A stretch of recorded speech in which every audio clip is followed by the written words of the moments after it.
இந்த வீடியோவை பார்க்கறதுக்கே எவ்வளோ பயங்கரமா இருக்கு இல்லையா? அச்சுறுத்துற வகையில ஒரு பார்க்கவே வந்து, ஐயோ! இப்படி போய் விழுறாங்களே அப்படின்னு பார்க்குற நம்மளுக்கே வந்து பயப்படுற வைக்கிற வகையில ஒரு வீடியோ இருக்கு. இது ஏதோ ஒரு ஆக்சிடென்ட்ல நடந்தது. உண்மையாவே கவனக்குறைவு, வாகனத்துல பிரேக் பிடிக்கல, அப்படி நடந்திருந்தாலே இந்த வீடியோவெல்லாம் பார்க்கறதுக்கு அவ்வளோ பயமா இருக்கும். ஆனா கொஞ்சம் கூட ஒரு அக்கறையே இல்லாம, ஒரு அஜாக்கிரதையாக வண்டிய போய் ஓட்டி இப்படி போய் விழுந்திருக்கிறாங்க அப்படின்றது தான் இந்த வீடியோவ பார்க்கும்பொழுது தோணுது. ஆனா இந்த வீடியோவ வைத்து இணையதளங்கள்ல எப்படி பகிரப்படுது அப்படின்னு பார்த்தீங்கன்னா, காவல்துறை வந்து அந்த இடத்துல இவ்வளவு வாகனங்கள் வருதுன்னு தெரியாம அவ்வளவு ஸ்பீடா காவல்துறை வண்டி பின்னாடி ரிவர்ஸ் எடுத்ததுனால பின்னாடி வரக்கூடிய வாகனங்கள் மோதி இப்படி போய் விழுந்துட்டாங்க. இந்த விபத்துக்கு காரணம் காவல்துறை அப்படின்னு சொல்லி எக்ஸ் தளத்துல நிறைய தாவேகா கட்சியை சேர்ந்த நிறைய பேஜஸ்ல வந்து பதிவு பண்ணிட்டு இருக்காங்க. ஆனா இதை பதிவு பண்றவங்க யாருக்குமே கொஞ்சம் கூட மனசாட்சியே இல்லை அப்படின்னு தான் சொல்லுவேன். ஏன்னா தன்னுடைய கட்சியினுடைய ஆதரவாளர்கள் தொண்டர்கள் எப்படி நடந்துக்கிறாங்கன்றதுக்கு இந்த வீடியோ மட்டும் ஆதாரம் கிடையாது. ஏகப்பட்ட வீடியோ இருக்கு. அப்படியெல்லாம் இருக்கும் பொழுது காவல்துறை காரணமாக இப்படி விழுந்துட்டாங்க அப்படின்னு சொல்றதே ஒரு அபண்டமான ஒரு குற்றச்சாட்டு. அதை தாண்டி இது ஒரு பொய் குற்றச்சாட்டு அப்படின்றதும் இருக்கு. ஏன்னா தமிழ்நாடு ஃபேக்ட் செக்ல வந்து ஒரு வீடியோ வந்து ரிலீஸ் பண்ணிருக்காங்க. அந்த வீடியோல அவங்க என்ன சொல்றாங்கன்னா, இது வந்து முற்றிலும் ஃபேக்கான ஒரு தகவல். இந்த மாதிரி வேணும்னே வந்து ஃபேக்கா ஒரு நியூஸை வந்து கிளப்பிட்டு இருக்காங்க. அந்த வண்டி ஏற்கனவே அங்க நின்றுட்டு இருந்தது. நின்றுட்டு இருந்த வண்டியில பார்க்காம போய் மோதினாங்க. ஆனா காவல்துறை வண்டி ரிவர்ஸ் எடுத்ததுனால தான் இந்த விபத்து நடந்ததுன்னு சொல்லி பொய்யா ஒரு கருத்தை வந்து பதிவு பண்ணிட்டு இருக்காங்க அப்படின்றத தமிழ்நாடு ஃபேக்ட் செக் வந்து கிளியர் பண்றாங்க. இப்படி ஒருத்தங்க வந்து ப்ரூஃபோட வந்து கிளியர் பண்ணாதான் இதை வந்து ஒத்துப்பாங்களா அப்படின்றது தான் என்னுடைய கேள்வியே. ஏன்னா அங்க வரக்கூடிய தொண்டர்கள் ஆதரவாளர்கள் எப்படி நடந்துக்கிறாங்க அப்படின்றதுக்கு ஏகப்பட்ட வீடியோ சாட்சிகள் இருக்கு. பொதுமக்களுடைய வாகனத்துல ஏறி நிக்கிறது, கார் மேல ஏறி நின்று கார் வளையிற அளவுக்கு அந்த பெண்டு விழுற அளவுக்கு ஏறி நின்று அதுல குதிக்கிறது, அதுல போட்டோ எடுக்கிறது, தலைவரை பார்த்துட்டேன்னு அதுல ஏறி நின்று சந்தோஷப்படுறது, இப்படி பல வீடியோ காலனிகள் வந்துட்டு தான் இருக்கு. விஜய் அவர்கள் போறாங்க, அவங்க பின்னாடியே வந்துட்டு போட்டோ எடுக்கிறது, வீடியோ எடுக்கிறது, இதெல்லாம் வந்து எந்த மாதிரியான ஒரு அணுகுமுறை அப்படின்றதே புரியல. கொஞ்சமாவது சுய அறிவோடு வந்து நடந்துக்கணும் அப்படின்றது தான்.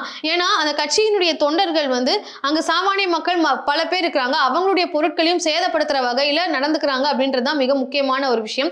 விஜய் அவர்கள் வேலூர் கூட்டத்திலேயே வந்து இப்படி என் பின்னாடி வராதீங்க, தயவு செஞ்சு வாகனத்துல பின்தொடராதீங்க அப்படின்னு தான் சொல்லியிருக்கிறாரு. சொல்லியும் தன்னுடைய தலைவர் பேச்சையே கேட்க மாட்டேன் அப்படின்னா அது எப்படிப்பட்ட ஒரு கூட்டம்? இது வந்து இன்னும் சிலர் வந்து இதை வந்து பெருமையா பேசிக்கிறாங்க. எந்த வகையிலன்னு பாத்தீங்கன்னா, காசு கொடுக்காம, லிக்கர் கொடுக்காம, அன்பின் நிமித்தமாக வரக்கூடிய ஆதரவாளர் இப்படிதான் வருவான் அப்படின்றாங்க. இப்படி வர்றதுக்கு வராமலே இருக்கலாம் அப்படின்றது தான் வந்து கருத்தே. ஏன்னா இப்படி வந்து என்ன சாதிக்க போறாங்க? தன்னுடைய குடும்பம் தான் வந்து இதனால பாதிக்கப்பட போகுது. கீழே விழுந்தவருக்கு தலையில அடிபட்டிருக்கு, காலில் அடிபட்டிருக்கு, எந்திரிச்சு நடக்க முடியாம தாவி தாவி வர்றதை இந்த வீடியோலயே நம்மளால பார்க்க முடியுது. இந்த சூழல்ல விஜய் அவர்களை பார்க்கறதுனால என்ன கிடைச்சிட போகுது? இப்போ அவர்னால அவர் நம்பி இருக்கக்கூடிய குடும்பம் பாதிக்கப்படுமா இல்லையா? சோ இது எதுவுமே யோசிக்காம சுய அறிவே பயன்படுத்தாம இப்படி போய் விழுந்துட்டு இப்படி வரக்கூடிய கூட்டம் எப்படி பாத்தீங்களா, காசே கொடுக்காம இவ்வளவு பேர் பாசமா வராங்க அப்படின்னு சொல்லி இதுல பெருமைப்பட்டு என்ன கிடைக்க போகுது அப்படின்றதுதான். ஏன்னா இந்த ஒரு கூட்டம் அப்படின்றது விஜய் அவர்களை பார்க்கணும் அப்படின்றதுல முந்தி அடிச்சுக்கிட்டு தங்களுக்குள்ளேயே ஒருவர் தள்ளி தள்ளி விட்டு அந்த காவல்துறை வச்சிருக்கக்கூடிய பேரிகேட் எல்லாம் தள்ளி விட்டு வந்து பார்க்கணும் அப்படின்ற அந்த ஆர்வமா, இல்ல இதை வந்து விளையாட்டா பண்றாங்களா? இது வந்து ஒரு சின்ன புள்ளத்தனமா இந்த மாதிரியான ஒரு அணுகுமுறையோட இந்த கட்சியில தொண்டர்கள் இருக்கிறாங்க அப்படின்றதுதான் மிக முக்கியமான உண்மையான விஷயமும் கூட. இது விஜய் அவர்களுக்கு தான் இது பாதிப்பை ஏற்படுத்தும்ன்ற அந்த புரிதல் கூட இல்லாம இருக்கிறாங்க. ஏன்னா என்ன ஒரு விஷயம் நடந்தாலும் அந்த மாநாட்டுல ஒரு தண்ணி வைக்கலனா கூட எதிர்கட்சிகள் வந்து அதை கேள்வி கேட்கிறாங்கன்றது தெரியுது. இது யாரு கூரை போடல, வெயில்ல நிக்கிறாங்க, விஜய் அவர்கள் மட்டும் பாதுகாப்பா நிக்கிறாங்க, இது விஜயினுடைய கூட்டம் இப்படி சொல்லி விஜய் அவர்களுக்கு மேலதானே எல்லாருமே வந்து கேள்வி கேட்கிறாங்க. அவருக்கு தானே அவப்பெயர் வரப்போகுது அப்படின்ற அந்த ஒரு புரிதலே இல்லாம தன்னுடைய தலைவனை பார்க்கறதுக்காக நான் வரேன் அப்படின்றதுதான். அந்த கூட்டத்துல ஏதாவது ஒரு பிரச்சனை நடந்தாலே அது இன்டைரக்டா விஜய் அவர்கள் மேலதான் கேள்வியாக போய் விழும் அப்படின்ற அந்த ஒரு புரிதலே அவருடைய தொண்டர்களுக்கே போய் சேரல. சோ இது இன்னும் ஸ்ட்ராங்கா விஜய் அவர்கள் வந்து மக்கள் கிட்ட, குறிப்பா அவருடைய தொண்டர்கள் கிட்ட எடுத்துரைக்கணும் அப்படின்றதுதான் இந்த காணொலிக்கான ஒரு நோக்கமே. கேட்டா காவல்துறை வந்து பாதுகாப்பு கொடுக்கணும், காவல்துறை தான் வந்து கட்டுப்படுத்தணும்.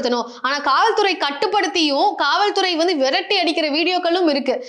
காவல்துறை போட்டிருக்கக்கூடிய அந்த ரோப்ஸ், அந்த போட்டிருக்கக்கூடிய பேரிகேட்ஸ் எல்லாத்தையும் தள்ளி விட்டுட்டு வர்றவங்க என்ன பண்ண முடியும்? மற்ற கட்சியினுடைய கூட்டங்கள்ல இப்படி யாரும் வரதில்லை அப்படின்றதுதான். ஏன்னா மற்ற கட்சியினுடைய கூட்டத்துல எத்தனை வீடியோக்கள் இந்த மாதிரி வந்திருக்கு. ஆனா இந்த கட்சியோட கூட்டம் நடந்தா மட்டும் இந்த மாதிரியான வீடியோக்கள் ஏராளமானது வருது. அப்போ பிழை வந்து எந்த கட்சியினுடைய தொண்டர்கள் கிட்ட அப்படின்றதுதான். கேட்டா இத்தனை ஆண்டுகள் திராவிட கட்சிகள் தானே இருந்தாங்க, அவங்க தானே மக்களை பண்படுத்தியிருக்கணும், அவங்க தானே மக்கள் கிட்ட இதெல்லாம் தெரிய வச்சிருக்கணும். இந்த மாதிரியான ஒரு கூட்டம் வர்றதுக்கு காரணமே இதுக்கு முன்னாடி இருந்த திராவிட கட்சிகள் தான் அப்படின்னு சொல்லி எக்ஸ்கியூஸ் எல்லாம் வந்து சொல்ல முடியாது. அப்படி அவங்க பண்ணியிருந்தாலுமே உங்க கட்சியினுடைய தொண்டர்களை நெறிப்படுத்த வேண்டிய பொறுப்பு கட்சியினுடைய தலைவருக்கும் கட்சியினுடைய நிர்வாகிகளுக்கும் கண்டிப்பாக இருக்கு.